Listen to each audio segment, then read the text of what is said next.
Hey everybody, what's going on? Welcome to my channel. This is Brad with Being Chill. Today I want to talk about how Apple having three back-to-back events in 3 months was actually a brilliant move from their marketing team, and if we think it's going to impact how they release their events in the future. Now before we get into that, I do want to ask, if you're not already to, please subscribe to my channel. I upload new videos every week, Monday through Friday, so if you like this content, make sure you subscribe and click that bell so you can stay up to date on all the latest tech news with me. Now let's get into it. So as many tech enthusiasts probably already know by now, Apple has had 3 events in the past 3 months, and even though there were limitations brought on by 2020, I think Apple has still made the right decision here, and they're going to take a step back and realize really the impact that these 3 micro events had within close succession of one another, and that we may even see them start to do this going forward instead of having their traditional keynotes. Now, a lot of people do know already that the September 15th event was the first one in the 3-month period where they had the iPad Air 4, the iPad 8, the Apple Watch Series 6, and SE launch. And then shortly after, 1 month later, they had an event on October 13th, and this is where they launched the iPhone 12 lineup as well as the HomePod Mini. Now, a lot of people thought that the iPhone 12 was going to come in September 15th. At that event. However, it did come later on at this October 13th event, and people are speculating that was due to manufacturing concerns. And the main reason people were thinking that was because the iPad Air 4 was not available for purchase until a month later when the iPhone 12's launched, because they shared the same A14 chip, and Apple didn't want people to start benchmarking that in the iPad Air 4 before they started selling the iPhone 12 lineup, which is their best-selling product. Now, again, a month later, they had the Apple Silicon event, which just happened this week on November 10th, where they announced the new lineup of Apple Silicon Macs, and this was definitely their biggest event probably in many years, and a lot of people were hotly anticipating this, even though it was the shortest event at only 45 minutes long. Now, I do think that these Apple Silicon Macs are going to sell very well, but we're not going to see the eventual test results and benchmarks come out until they start arriving next week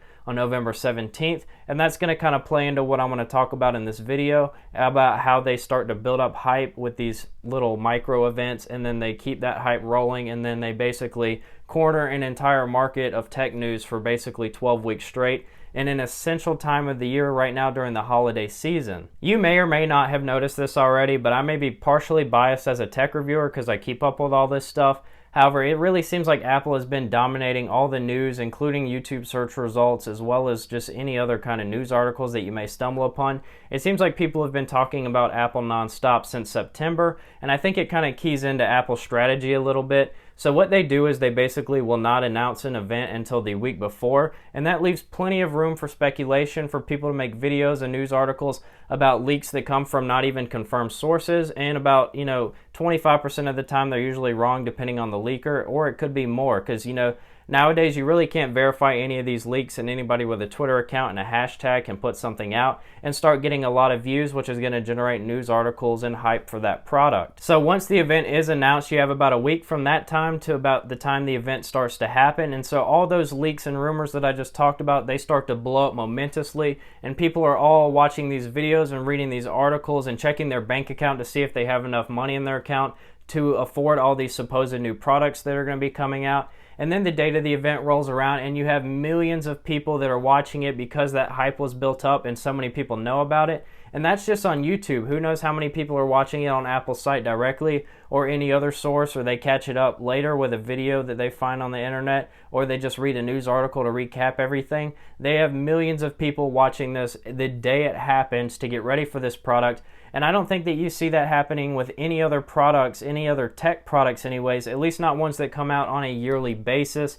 And I think that's why Apple has really cornered the market here when it comes to building up hype in this tech world where people are always looking for the newest, shiniest thing. And after the event actually ends, that's where the hype really starts to really take off, because people are going to be rushing to write news articles, or YouTubers like myself are going to be rushing to make videos about these trending topics so they can get more views, because these algorithms like Google and YouTube's tend to they prefer people that have posted newer content. So if you have content that's out there first, you're going to be able to take advantage of that rush of views that are coming in. And that's why you may see a lot of YouTubers talk about the same thing. and it kind of builds up this artificial hype because you have YouTubers, which many people see as tech influencers that they should be taking advice from, but really they're just trying to capitalize on getting all these views from these trending searches. Like, Google's algorithm right now is very weird. If you take a look at some of your bigger YouTubers with hundreds of thousands or millions of subscribers, you're going to see that they're only pulling in a fraction of the views that you think they would with every video,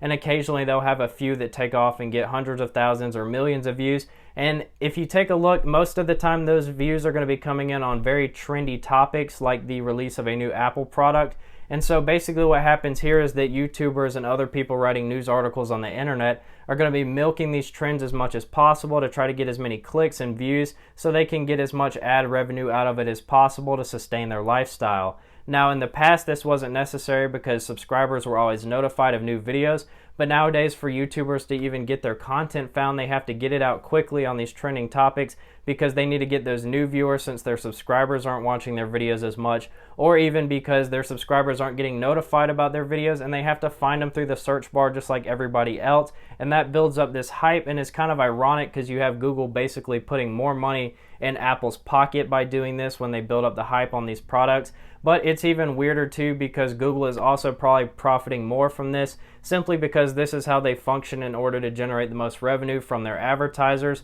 to push the most content that people are going to want to watch. And this hype is going to continue to build for about a week or so until these products start arriving in consumers' hands, and from there they're going to start releasing news articles and YouTube videos with hands-on experiences, benchmarks, and tests and stuff, which will continue to dominate the search results. But shortly after that, the hype is going to die down over the next week or so, just in time for Apple to turn around and release another event in the coming month. So they're going to essentially rinse and repeat every 4 weeks, and they're going to completely dominate the news cycle for these tech products, especially at a time that is so critical for companies to make sales like it is right now during the holiday season. Apple has basically cornered 12 weeks of free advertising just by structuring out their events in the way that they did. Now, of course, there are other tech products that are making the news. However, I would argue that the HomePod Mini even got more attention this year than the PS5 and the Xbox Series X and Xbox Series S, and that really says a lot when you take a look and step back, because the PS5 and the Xbox Series X would be one of the hottest tech products of the year normally, and people would be talking about it forever. But now with Apple doing these little micro events, they're going to be taking away a lot of that limelight, and I wouldn't be surprised if it impacts the sales on some of those devices as people decide that they want Apple products instead of a new console instead. So I think once Apple takes a step back and they look at the sales numbers of all these devices and they try to narrow down exactly what caused everything to go so well, I think that they're going to key in that these little micro events are actually way more successful for their business, and in the future, instead of having one big event and then having smaller products released on just a separate press release, I think they're going to have these events more frequently and spaced out evenly throughout the year so that they're not missing out on all that free advertising. Because what's the point of spending millions of dollars on advertising if you can just strategically plan in a way that's going to generate millions of dollars of advertising for you for free, which in turn is going to translate into billions of dollars of profit for your company. So hopefully that answers some of your questions. If you're wondering why you see so many tech videos on YouTube at the same time, or it seems like everybody's always talking about the same stuff nonstop,